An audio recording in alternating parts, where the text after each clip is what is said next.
Actually, we're good. This is the entrance now. If you were coming from west, from down this way, you would come on the ranch this way. Right over here, we're gonna go right in here. There it is.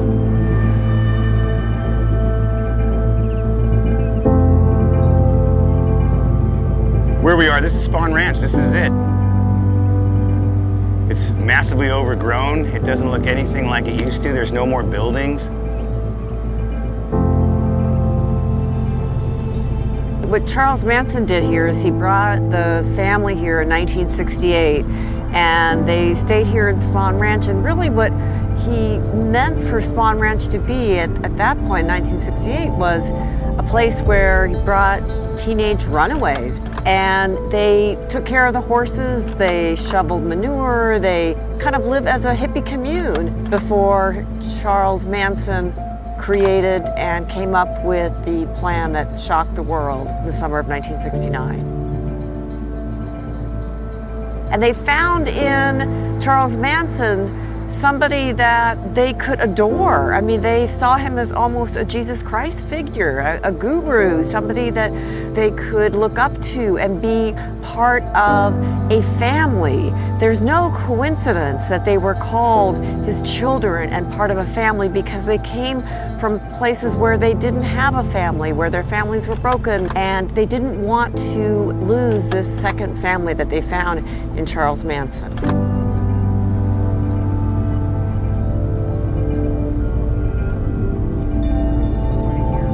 So, before Tex Watson and the girls left to go to Sharon Tate's house, Charles Manson said to Tex Watson, "Leave something witchy." Exactly. Leave something witchy, which is what they did the early morning hours of August 9th, 1969. Exactly. And they would have said it right here. This would be it right here. Spahn Ranch. Right before Tex takes off right here. The last words exactly that Charles Manson said to him. And they just headed right down to Panga on their way to Cielo Drive. This is where Helter Skelter was born. This is where Helter Skelter was born. If it wasn't for this place and what happened here and all that stuff, you'd probably be okay with opening, leaving your door. But no, no, no, no, no. The reason that we lock our doors at night is because of Charles Manson and Helter Skelter.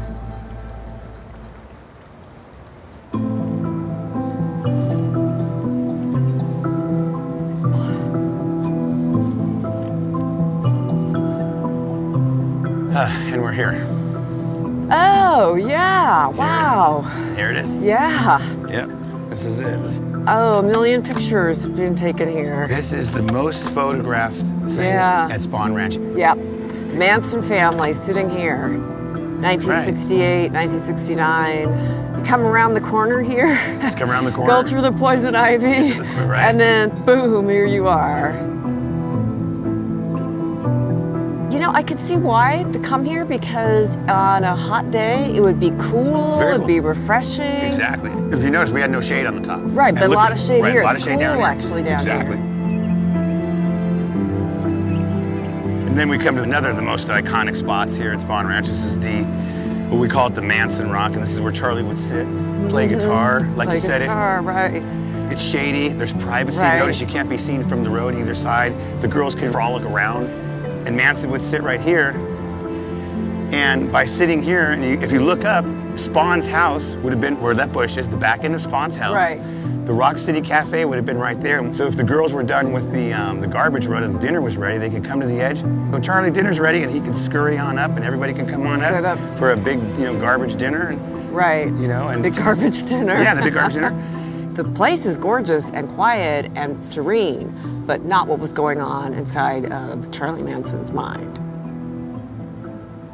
I can absolutely see the allure that these young teenage girls had in coming to a place like Spahn Ranch. It's a little bit far away from probably anything they'd seen before. It's peaceful, it's quiet.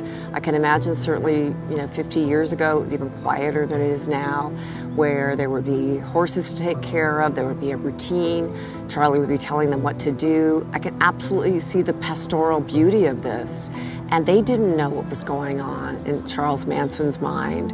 So I can absolutely understand it better now being here. Charles Manson sitting right here, and at night strumming on his guitar, where these women would just sit at his feet. And he was thinking up this diabolical scheme for what would haunt Los Angeles and the rest of the country and really change our culture forever.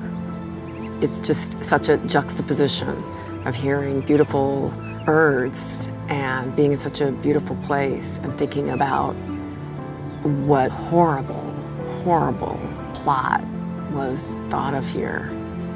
It's hard to imagine, but it happened. Charles Manson is not unique, and it's not unique to 1969. It can happen again and again and again. It has happened since 1969. And you look around a place like this, and I think of anywhere in America it could be. And that's the really, really scary thing. Can I get off of that rock? Please. It's giving me the heebie-jeebies.